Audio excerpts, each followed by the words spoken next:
So, to be basic here, the locus defined. Locus is an acronym for Level of Care Utilization System. So, despite what you've heard, it's not the lotus or the locust, it's the locus. The locus was developed by the AACMH or CMP, the Association of Community Psychiatrists. It's been around for a number of years. The version that we currently use in Oregon is the Locus 2010 version. If you're interested more in the development history, that's included in the training manual and the tool itself. The goal of the locus is to consistently guide decisions that match the client's needs with the correct level of care or intensity of services available. For those of you interested in inter-rater reliability, the reliability tested locus consisted of ratings of 10 to 700, 900-word case vignettes that were reviewed by 10 clinicians. The ICC, the intercorrelation coefficient for the locus, is a 0.68. I don't know what that means, but they say it's at the high end of the good range. And Dr. Sowers published a paper on that that you can Google and probably find on the internet. All right, so context of use. Locus can be used to determine eligibility. It can be used to determine admission to different programs. It can be used to determine continued stay, readiness for discharge, and to aid in treatment planning and needs assessment. The locus has been used as an effective managed care instrument that complements the existing utilization review processes and can aid in standardizing service payment decisions for both payer organizations and providers. What does the locus do? The locus can assist with utilization management and review. It can aid in assessment and service planning. It can support payment and rate determinations, and it can help assist or assess outcomes. What does the locus not do? The locus generally does not prescribe program design, although the locus does specify components of care levels commonly associated with positive clinical outcomes. The locus doesn't specify treatment interventions, but the locus can suggest intensity and restrictions of services. The locus doesn't replace or invalidate clinical judgment. The locus, in fact, augments clinical judgment and prior clinical decisions. And the locus isn't intended to replace other valid assessment instruments or practices currently in use. There's some guidelines for use of the locus. The locus should not be used as a standalone factor in the determination of service provision. A current, complete, and competent assessment or clinician knowledge of documented clinical information is necessary for appropriate completion of the locus. Locus is best used concurrently with existing and already established level of care determination practices.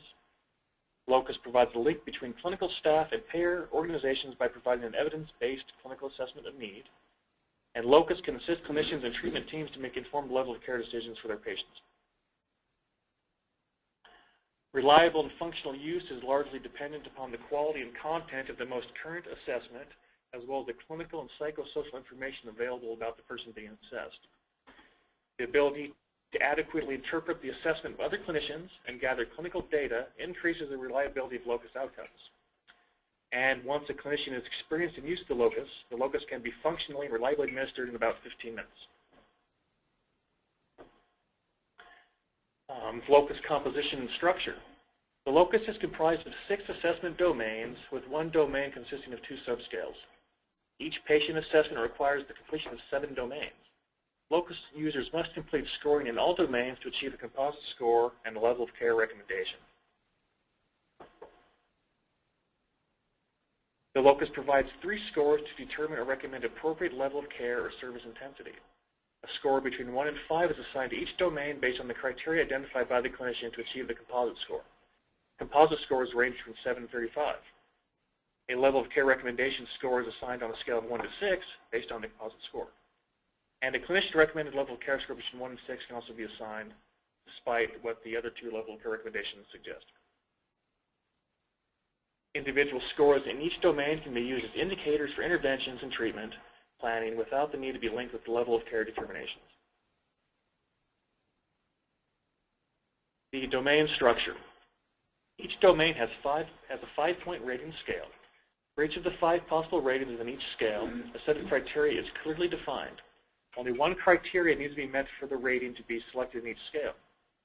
Subcriteria consist of between 1 and 7 line items specific to the behaviors, issues, or symptoms which exist to validate a score within the domain.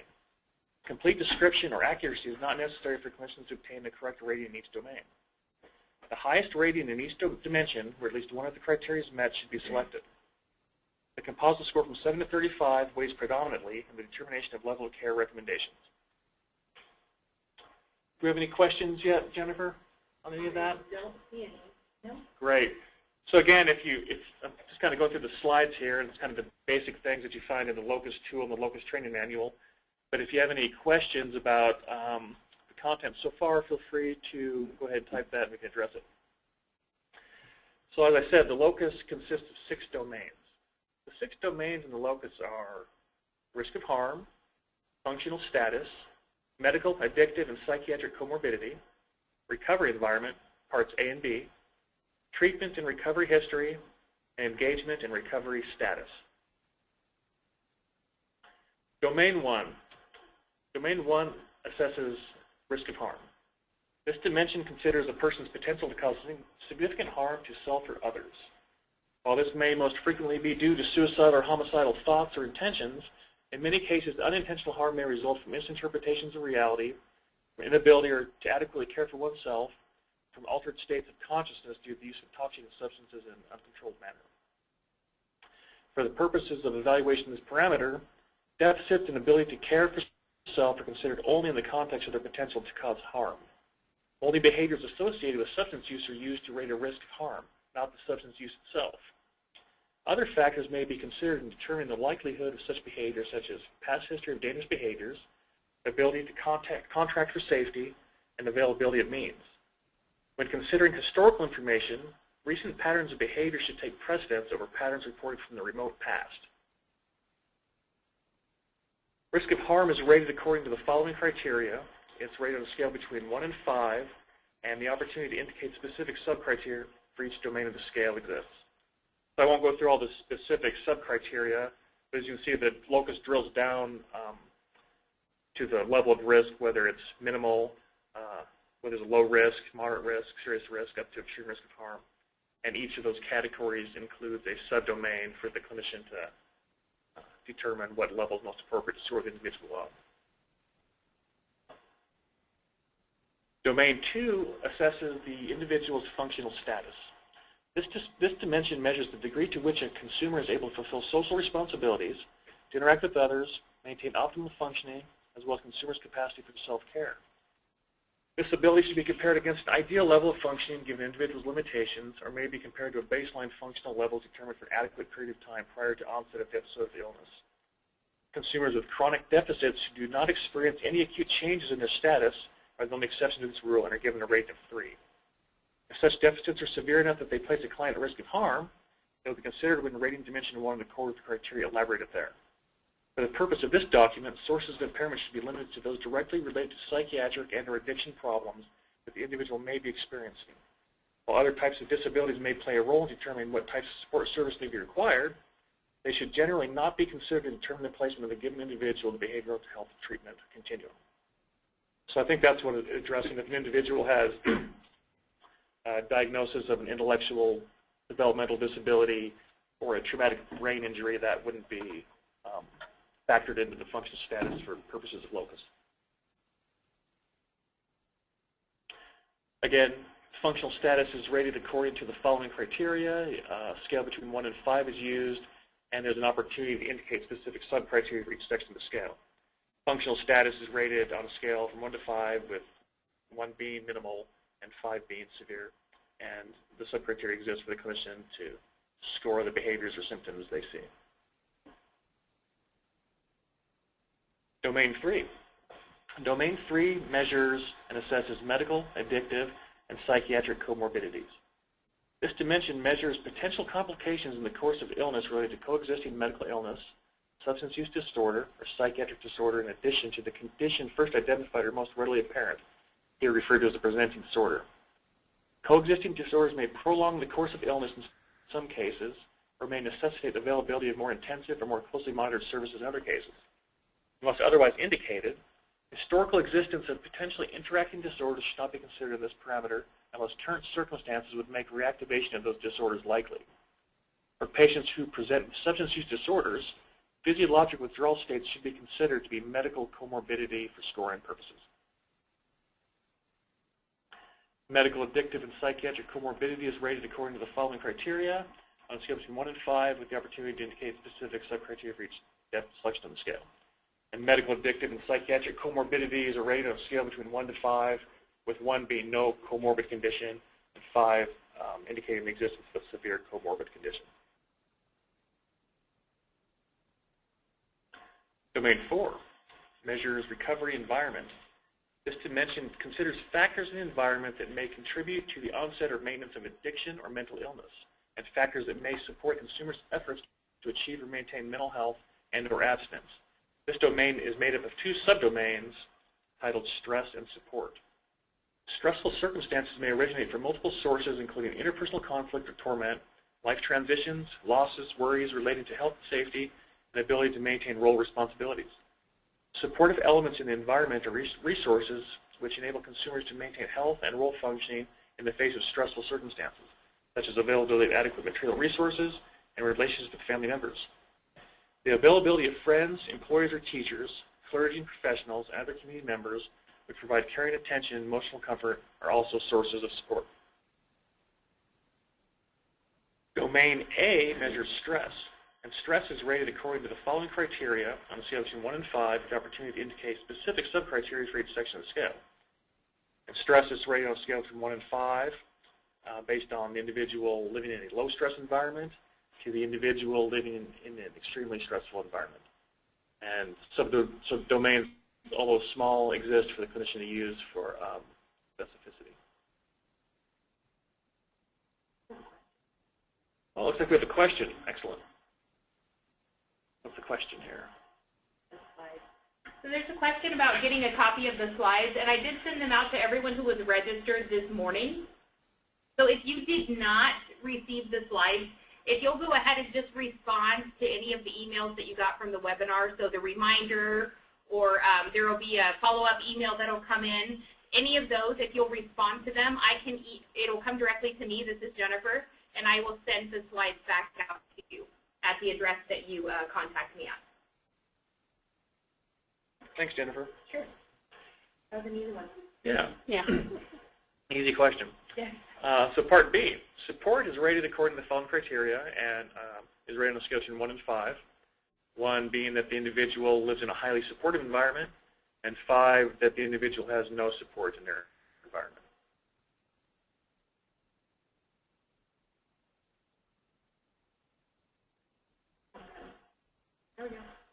Okay.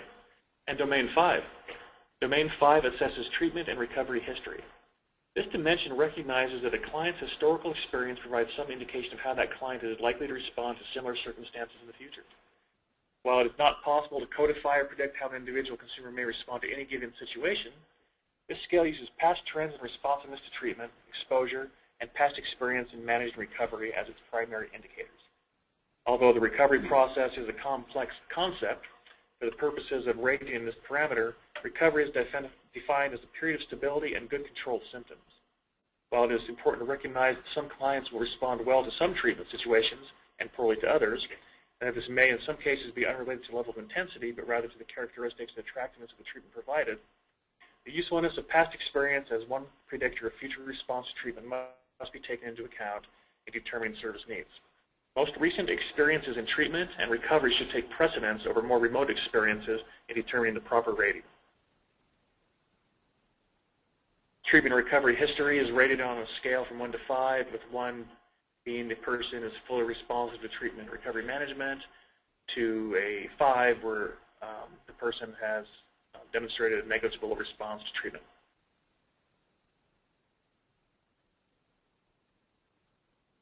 Looks like we have a question here. For stress and recovery domain, who do we factor in supports for someone living in mental health housing? Do we consider their functioning in terms of if they had no support outside of the care home? Thank you. So that's an excellent question. I think the questions that we get the most and the questions that have kind of been prominent in Locus since the rollout is how is Locus used in residential? and how is locus used in inpatient. So we've addressed that in a later slide with some policy statements. We took the questions that we received to Deerfield Behavioral Health and received some responses to those. And so I think on slide 36 we'll address how the locus is administered to recipients in residential and patient settings specifically. So hold tight and we'll get to that. That should answer that question. Thank you for that question. And Domain 6. Domain 6 assesses engagement and recovery status. This dimension considers the individual's understanding of illness and treatment and ability or willingness to engage in the treatment and recovery process. Factors such as acceptance of illness, motivation for change, ability to trust others, interaction with treatment opportunities, and ability to take responsibility for recovery should be considered in defining the measures for this dimension. These factors will likewise impact the consumer's ability to be successful at a given level of care. Engagement is rated on a scale between 1 and 5, with 1 being the individual is optimally engaged and 5 being the individual is not engaged in treatment or recovery. Guidelines. So we've gone through the 6 domains and the specific requirements in each, and there's some more guidelines. So the locus being that it's a tool that really relies on clinician discretion. I think it's helpful that over the years we've developed some guidelines and we'll continue to publish those and make those part of the training. So some more guidelines. If you can't decide between 2 scores, you go with the higher score. It makes sense to make decisions on the side of caution. So if you're stuck, you don't know whether to give somebody a 4 or 5, go ahead and give them a 5 and err on the side of caution. Always make scoring decisions on the most recent information, events, data, or outcomes. You may encounter recipients that have long treatment histories and they have long clinical files. It makes sense to use the recent information. Don't look up hospital reports from 2005 and consider information from previous treaters. Try to use the most recent information available. Be aware of the least restrictive doctrine when completing locus. Because the locus is a level of care recommendation tool, a locus score could hospitalize somebody. A locus score could recommend somebody be placed in a restrictive or secure setting. So when using the locus, consider that individuals have the right to be treated in the least restrictive setting possible, and that your scores and how you interpret the locus domains and how you use your clinical discretion can have an impact on that. Placement decisions should be driven by ensuring the appropriate service intensity for the appropriate person in the appropriate setting for the appropriate amount of time. So obviously you don't want to place somebody in restrictive or inappropriate treatment settings. That isn't good for the person and waste resources. Data and information used to store the locus should be clinical in nature, documented by a mental health professional, and based on the most current assessment with consideration given to the level of recovery achieved by the patient. So we'll talk more about the consideration of non-clinical information, but for the most part, the locus is a clinical assessment and should be based on clinical information documented by a practitioner that's qualified to give an opinion on somebody's functional status. So the locus in the manual does provide what's called the guided interview for locus. Depending on the clinician's skill, they may want additional guidance in administering locus. Agencies may want to introduce standardization of how the locus is administered. A lot of times we'll have conflicting interpretations of a locus score or conflicting interpretations of information used for locus, and we might have discrepancies in how locus is administered. So in those cases, the guided interview for locus is available. It's located in the manual, so you'd have to purchase the manual to get that, but it basically, there's a screenshot of the first page, it directs questions that the clinician can use in a face-to-face assessment when administering the locus. So as we talked about a few minutes ago, we've established some specific inpatient and residential guidelines for the locus. So the locus in Oregon is used in different capacities. It's used in the state hospital system to determine continued stay and readiness for discharge. It's used in the AIM High program to determine, well, if you say what is it used in the AIM High program for specifically? For residential placements.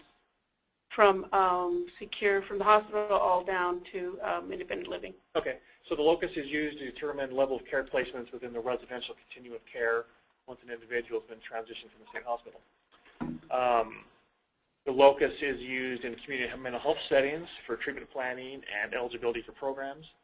And most recently, the locus has been used to determine payment and rate, Medicaid payment rate for individuals in adult foster homes. So, like I said, what we've done is we've reached out to the developers of the locus to get more clarity on guidelines for the use of the locus in inpatient residential settings. And so here's what we've come up with. So when you're assessing risk of harm for an individual in an inpatient or residential setting, the assessment should be based upon the individual's level of recovery, which results in the current ability to maintain safety without the artificial supports of an inpatient or residential setting. So if somebody is in a residential setting and they have one-to-one monitoring for suicidality, you wouldn't score them that they have a low risk because they have those supports. You'd score them based on their ability to maintain safety without those supports. And if somebody's in the state hospital and they have 24-hour staffing and clinical supports that keep them safe, but they've yet developed the skills to maintain safety on their own, you wouldn't score them low. You'd score them based on their natural ability. When assessing functional status for an individual in a residential or inpatient setting, assessment should be based upon the individual's natural or acquired skills. You do not increase or decrease scoring based on artificial supports provided to the individual or inpatient restrictions that prevent the individual from using or practicing a skill. So this is kind of a big one for residential programs. When determining whether or not somebody needs continued stay or their readiness for discharge from a residential setting, you'll often assess their skill to live independently or their skill to complete their ADLs or IADLs without assistance. So when doing so, you assess the skills they have. If a facility, for instance, has restrictions because of licensing that they can't use chemicals for cleaning, the individual may say that I don't clean my room. The provider may say they can't clean their room, but it would be up to the clinician to assess whether or not they have the skill to clean their room despite the restrictions imposed by the facility. Do you have a question? Do you want me to read it? Sure. So the question coming in, would inability to make good food choices be considered a safety issue? Okay. So if an individual is in a licensed setting and say they're diabetic and that they don't make good food choices and it endangers their safety, you would need to consider, are there artificial supports and restrictions in place that support that individual to make good food choices? If the provider only purchases food that's good for their diabetic condition, or if there's staff that monitor their access to the kitchen, if there's artificial supports that control that, likely that individual doesn't have the skill to maintain their safety through food choices when living independently. So you would score them high based on the lack of skill. You wouldn't score them high based on the services they are receiving. If I didn't answer the question, feel free to shoot back a response. When assessing medical, addictive, and psychiatric comorbidities for individuals in inpatient and residential settings, I'll wait for Jennifer to move the little windows on there. I can't read that. Sorry about that. So assessment should be based upon the individual's current level of recovery or ability to independently manage comorbid conditions. You should not increase or decrease scoring based on historical treatment failures, artificial inpatient supports, or anticipation of skill decline. So again, if somebody's in a program for the treatment of substance use disorders, if they're currently sober and they're currently meeting treatment outcomes, you would score them based on that. You wouldn't score them based on your knowledge that they may have failed treatment 10 times previously. Same with medical conditions. If somebody's in a current setting and they're exhibiting the skills to manage that medical condition on their own, you would score them based on their current skill level, not on previous treatment failures. Okay, and so when scoring somebody for their recovery environment when they're currently residing in an inpatient or residential setting, assessing their level of support, the assessment should be based on information about the situation they will experience upon discharge or transition from an inpatient or residential setting. Assessment of the forthcoming environment should include factors within and collateral to the environment that affects stress and level of support. So if somebody is leaving the state hospital and they're going back to the apartment they had prior to admission and nothing's changed, they still have a roommate that uses in front of them and a landlord that yells at them, and they live along a busy street with loud trucks that aggravates their symptoms, you'll assess them based on those stressors. You won't assess them based on the calm and supportive environment at the state hospital. We're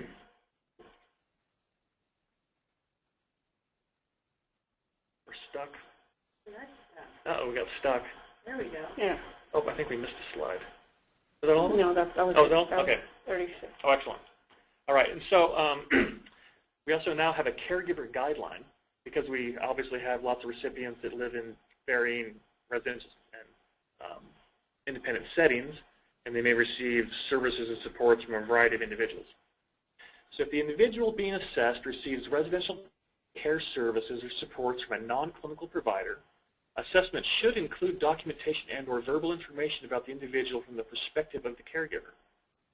Clinical judgment needs to be used when incorporating collateral information provided by the caregivers and family members to ensure the information is considered appropriately in the assessment and level of care determination.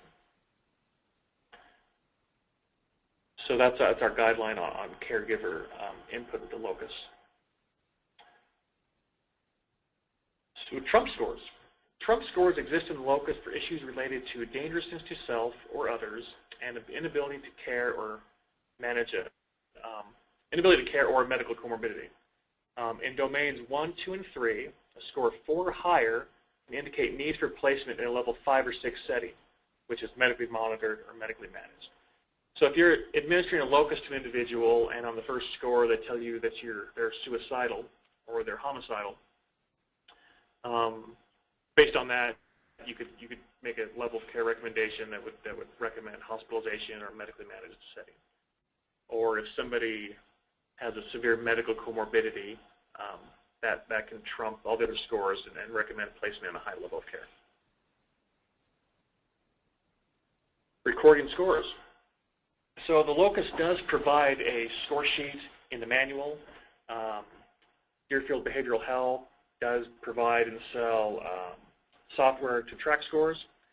OHA has in the past provided a score sheet, and there's different organizations may have electronic health records without score sheets. But in any case, score sheets should have the ability to record domain scores, the composite score, the level of care score, and the clinician recommended level of care score. The score sheet should track patient demographic data and diagnostic data, and the date of the current locus score with possibility to record dates and scores of previous locus administrations may be helpful in tracking outcomes. And there's an example of a locus score sheet. So you can see you don't necessarily have to score all the subdomains, just the dimension scores and the level of care placement grid or the clinician recommended level of care score. So within the locus tool, a level of care determination grid is provided. So once a level of care score has been achieved, you can use this chart to match that score with the appropriate recommended level of care. So as you'll see, if you get a 2 or less in medical comorbidity, et cetera, it recommends the type of service. And within the locus tool, each level of care has a definition.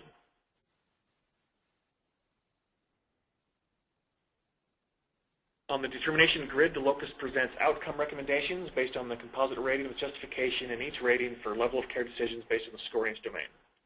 Composite ratings are the most accurate measure of level of care determination rather than placement based on a score in a single domain, with the trump scores excluded from that.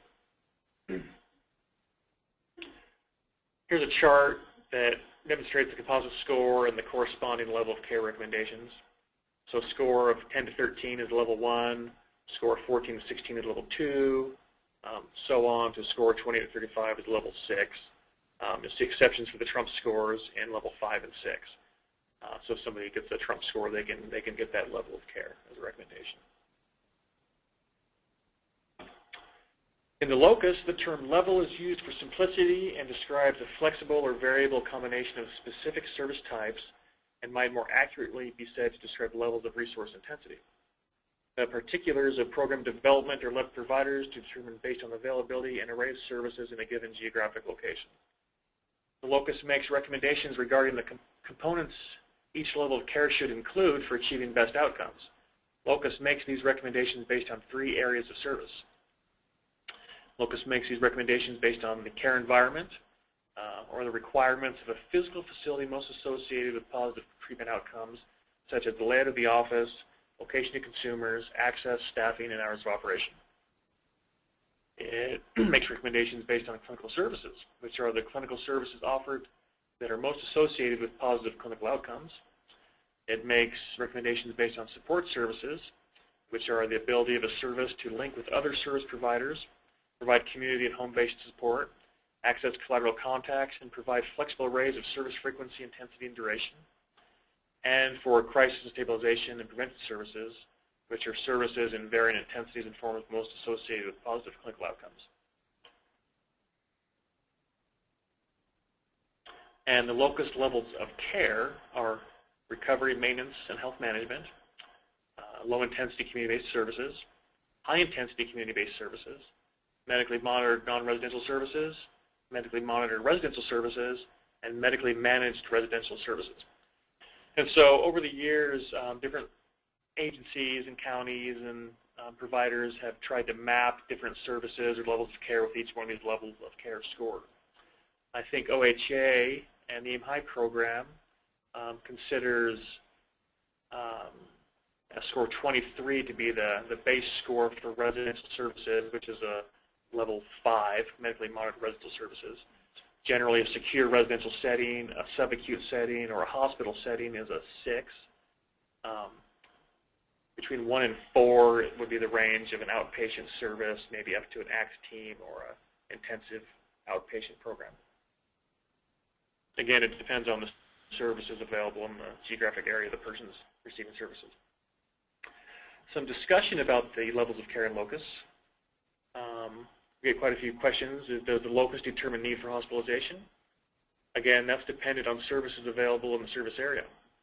If you're in a remote part of the state and you have an individual that's unable to care for themselves or maybe suicidal, it could be that in acute care hospitals you only need a treatment resource to match the level of care that the individual needs, versus if you're in an area that has a subacute facility or a crisis facility, you may be able to avoid hospitalization despite the level of care recommendation because there's a service that's similar to the hospital that can provide the supports the individual needs.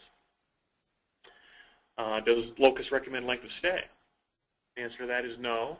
Clinical and treatment outcomes suggest need for outcome review or determine readiness for discharge, and locus can assist with this. Like I said earlier, locus is used in the state hospital to determine continued stay. It's used in residential programs to determine continued stay, and it'd really be the frequency for which the locus is administered that would drive how locus is used in that decision. And a locus level of care recommendation is highly dependent upon the array of services and options available in the area of use. So on the continuum of services recommended by the locus, it's dependent. Does your area have residential services? Does your area have crisis services? Does your area have subacute services? Does your area have an ACT team? Does your area have a hospital? The level of care recommendation and subsequent placement is really dependent upon where you're providing services.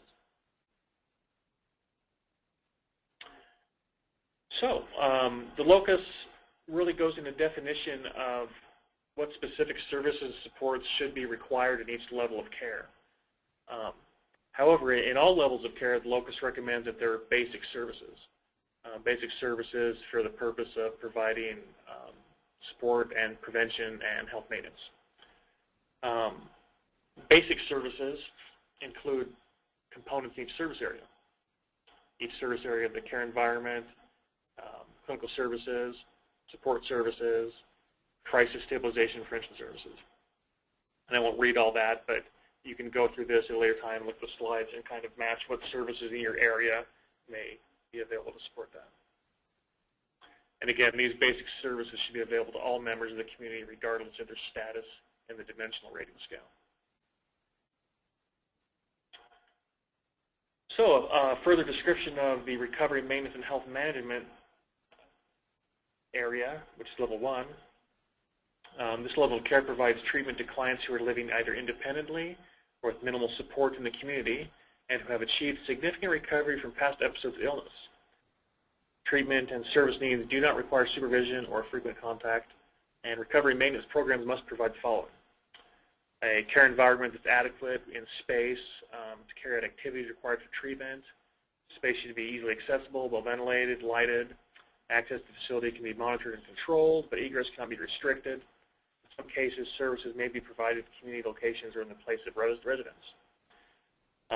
Clinical services should be available up to 2 hours per month, usually not less than 1 hour every 3 months. Psychiatric or physician review and or contact should take place about once every 3 to 4 months. Medication use can be monitored and managed in this setting, and capabilities to provide individual or group supportive therapy should be available at this level. Supportive services should include supportive housing, systems management, and transportation. Facilitation and linkage with mutual support networks, individual advocacy groups, and with education or vocational programming should be available according to the individual needs of the client. Crisis and stabilization and prevention services should be available. Clients should have access to 24-hour emergency evaluation and brief intervention services, including a respite environment.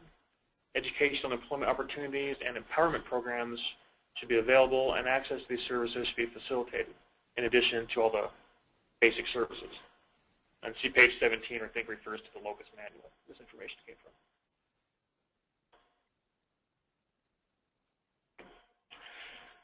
And placement criteria for level 1. So for placement in level 1, for the risk of harm domain, a client with a rating of 2 or less could step down to this level of care. In the functional status domain, a client should demonstrate the ability to maintain a rating of 2 or less to be eligible for this level of care. In the comorbidity rating, a rating of 2 or less is required for this level of care. In the recovery environment, a combined rating of no more than 4 on scale A and B should be required for treatment at this level. In the domain of treatment and recovery history, a rating of 2 or less should be required for treatment at this level. In the domain of engagement and recovery status, a rating of 2 or less should be obtained in this dimension. And in a composite rating of 10 but less than 14 is generally obtained for eligibility for this service. And so that's the lowest level of care a person would be assessed for. In level 2, low-intensity community-based services. This level of care provides treatment to clients who need ongoing treatment but who are living either independently or with minimal support in the community. Treatment and service needs do not require intense supervision or very frequent contact. Programs of this type have traditionally been clinic-based programs and generally must provide the following: a care environment with adequate space and ventilation, etc., that was discussed in the previous level. Clinical services, they should be available up to 3 hours per week, but not usually less than 1 hour every 2 weeks. Psychiatric or physician review and or contact should be available according to need as indicated by the initial ongoing assessment. Medication use can be monitored and managed in this setting. Capabilities to provide individual, group, and family therapy should be available in these settings. Supportive services should be available, and crisis and stabilization services should be available on a 24-hour basis. And the level 2 placement criteria. To qualify for placement in level 2, in domain 1, a rating of 2 or less is appropriate. In functional status, a rating of 3 or less to be managed at that level of care. In the comorbidity rating, a rating of 2 or less is required for placement at this level. For the recovery environment, a rating of 3 or less on each scale and a combined score of no more than 5 in each of the scales would be required for treatment at that level of care. In the treatment recovery history, a rating of 2 or less is generally more appropriate for this level of care, and in some cases a rating of 3 can be attempted at this level of stepping down from a more intensive level of care, and a rating of 2 or less is obtained on a scale of B of dimension 4. In the domain of engagement recovery status, a rating of 2 or less is generally most appropriate for this level of care. In some cases, a rating of 3 may be placed at this level if unwilling to participate in treatment at a more intensive level. And a composite rating of at least 14, but no more than 16, would indicate treatment at this level of care. All right, so because this is exciting stuff, Leticia is interested in getting in here and sharing some slides. I'm going to pass over the mic to her, and she's going to walk us through the placement criteria for the remaining levels of care. Thanks, Leticia. Yeah. So for level 3, the high-intensity community-based services provides treatment to clients who need intensive support and treatment, but who are living either independently or with minimum support in the community. Services needs do not require daily supervision, but treatment needs requirement contact several times per week. Programs of this type have traditionally been clinic-based programs, and these programs must provide the following: care environment, adequate space should be available to carry out the activities required. Space should be easily accessible, well-lit, and validated. Access to the facility can be monitored and controlled, but egress cannot be restricted. The services may be provided in community locations in some cases, including the place of residence. Second, the clinical services, treatment programs, including groups, individual and family therapy will be available about 3 days per week and about 2 or 3 hours per day. Psychiatric medical staffing should be adequate to provide review and or contact as needed according to initial and ongoing assessments. On-call psychiatric and medical service will generally not be available on a 24-hour basis. Skilled nursing care is usually not required at this level of care, and medication use can be monitored but not administered. Capabilities to provide individual, group, family, and rehabilitation therapy should be available in these settings. Supportive services, case management, or outreach services should be available and integrated with treatment teams. Assistance with providing or arranging financial support, supported housing, and system management and transportation should be available. Crisis stabilization and prevention services. Client must have access to 24-hour emergency evaluation and brief intervention services, including respite environment. Mobile services capacity, daycare and child enrichment programs, education and employment opportunities, and empowerment programs will be available, and access to these services will be facilitated. Level 3 placement criteria. First one, risk of harm. A rating of 3 or less can be managed at this level. Functional status, a rating of 3 or less is required for this level. Comorbidity, a rating of 3 or less. And under recovery environment, a rating of 3 or less on each scale, and a combined score of no more than 5 on A and B scale is required for treatment at this level. Treatment and recovery history, a rating of 2 is most appropriate for management at this level of care, but in many cases, a rating of 3 can be accommodated. Engagement and recovery status, a rating of 3 or less. And the composite rating placement at this level of care will generally be determined by the interaction of a variety of factors, but it will be excluded by a score of 4 or more on any dimension.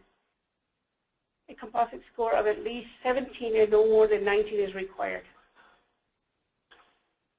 So again, if anybody has any questions, we're just going through the slides here, and a lot of this is information that is contained in the Locus manual, although it's part of the training, but we're more than happy to answer questions and have an interactive format if anybody's interested.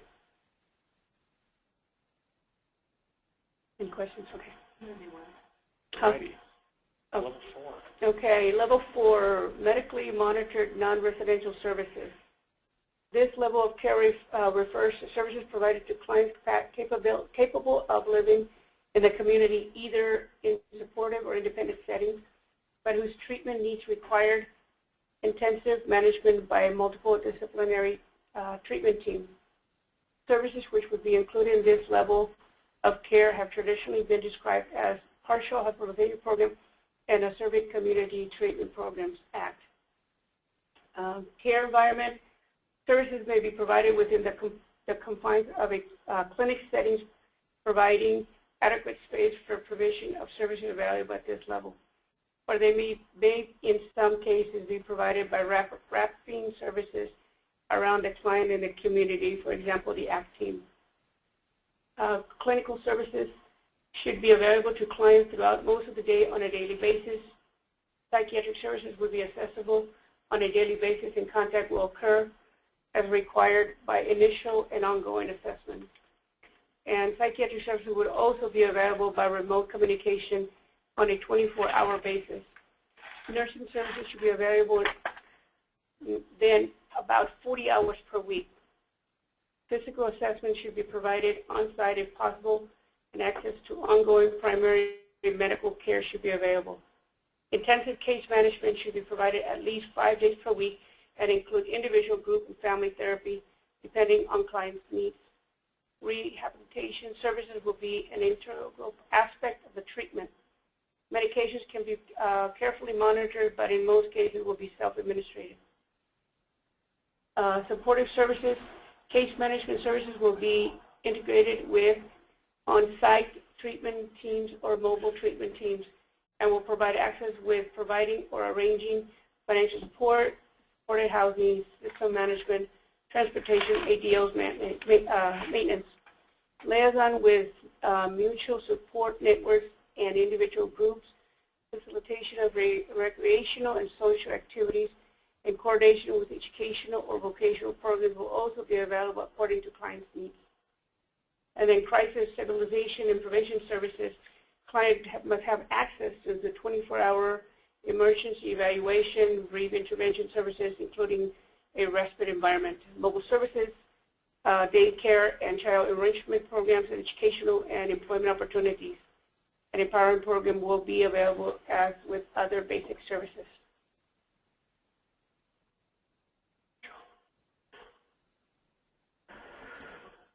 Not working. Okay, level 4, placement criteria. Risk of harm, a rate of 3 or less is required for placement at this level of independence of other variables, and a rating higher than 3 should not be managed at this level. Functional status, a rating of 3 is most appropriate for this level of care, independent of other variables. In some cases, a rating of 4 can be managed at this level if placement in conjunction with a rating of 1 on scale A and B in dimension 4. Availability of ACT team for the assertive community treatment would be equivalent to a rating of 1 on scale B. An A scale rating of 2 could generally be managed in conjunction with ACT. Okay. Comorbidity, a rating of 3 or less is most appropriate for this level. In some cases, a rating of 4 could be managed at this level if placed in conjunction with a rating of 1 on scale A and B in dimension 4. With ACT services available, the equivalent to a rating of 1 on a scale B, and a scale rating of 2 could generally be managed in this circumstance. Recovery environment, A scale rating of 3 or less is most appropriate for this level of care. In some cases, rating of 4 could be managed at this level if placed in conjunction with a rating of 1 on scale B. Availability of ACT community treatment services will merit a rating of 1 on scale B. A B scale rating of 3 or less could otherwise generally be managed at this level. Treatment and recovery history. Rating of 3 or less is most appropriate for this level of care. In some cases, a rating of 4 could be managed at this level if placed in conjunction with a rating of 1 on scale A and B in Dimension 4. ACT community services also available for this, equivalent to a rating of 1 on scale B, and an A scale rating of 2 could generally be managed in conjunction with ACT team. Engagement and recovery status, a rating of 3 or less is most appropriate for this level of care. In some cases, a rating of 4 could manage this level of care if placed in conjunction with a rating of 1 on scale A and B in Dimension 4, with ACT services also being provided. A rating of 1 on scale B, an A scale rating of 2 could generally be managed in conjunction with ACT services. So the composite rating, in most cases, utilization of this level of care will be determined by the interaction of a variety of factors.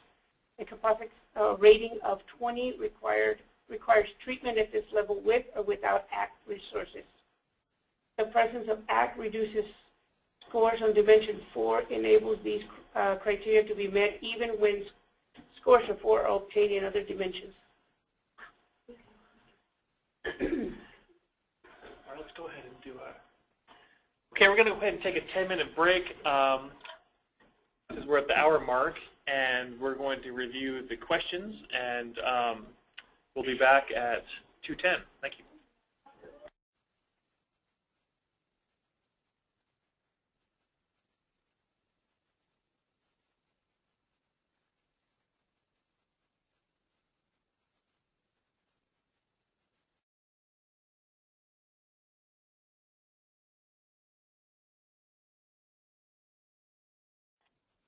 So over the break, it looks like we had a question come in. Excellent.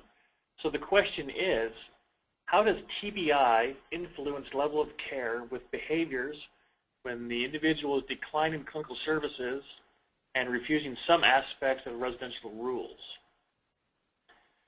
So traumatic brain injury, in terms of a diagnosis, that would be assessed using the medical comorbidity scale, and any symptoms of that TBI that are affecting